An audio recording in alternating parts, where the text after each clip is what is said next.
Hi hello నమస్తే friends, welcome to the mini vlog of part 2. Part 1లో ఛత్రపతి శివాజీ మహారాజ్ గారి గురించి తెలుసుకున్నాం. ఇప్పుడు మనం అమ్మవారి గురించి ఇంకా అమ్మవారి తిరునాళ్ళ గురించి తెలుసుకోబోతున్నాం. అమ్మవారి కథను వింటూ వీడియోని ఎంజాయ్ చేయండి. సంత ముక్తాబాయి ఆలయం ప్రాంతం ఒక పురాతనం దేవాలయం. ముక్తాబాయి దేవత ప్రాంతం ఒక దేవతగా గుర్తించబడుతుంది. ముక్తాబాయి బ్రాహ్మణ కుటుంబంలో జన్మించింది. ఆమె తన జీవితమంతా దాదాపు 41 భక్తి పాటలు రాసింది. ముక్తాబాయి ఒక అత్యంత ప్రజాదరణ పొందిన మరియు రచనలు రాసింది. ముక్తాయి అంటే తల్లి అని అర్థం. ముక్తాబాయి తండ్రి పేరు విఠలపంత్ కుల్కర్ని, ఇంకా తల్లి పేరు రుక్మిణి.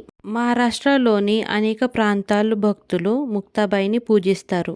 ముక్తాబాయిని ఆదిశక్తి దేవతగా భావిస్తారు. ముక్తాబాయి రాసిన పాటలు సాధువులు పాడతారు. ఇక్కడ మహారాష్ట్రలోని జున్నర్ తాలూకాలో పెద్ద తిరునాళ్ళంటే ముక్తాబాయి తిరునాళ్ళ. ఈ తిరునాళ్ళ నైట్ 9 స్టార్ట్ అయితే 2-3 వరకు ఉంటది. అలానే ఇక్కడ వేరు ఫుడ్ ఐటమ్స్ అని, షాపింగ్ అని, తిరునాళ్ళ రంగుల రాట్నాలని ఇలా చాలా ఉంటాయి. అయితే మహారాష్ట్రలోని famous pav bhaji, vada pav, missile, panipuri, Chinese, momos అని ఇలా చాలా రకాల ఫుడ్ ఐటమ్స్ ఉంటాయి. ఆఫ్ కోర్స్ బయట ఫుడ్ అంత బాగుండదు అనుకోండి, బట్ షాపింగ్ అనేది చాలా బాగుంటది. ఈ వీడియో మీకు నచ్చినట్టయితే మా ఛానల్ ని లైక్, సబ్స్క్రైబ్ అండ్ షేర్ చేయండి.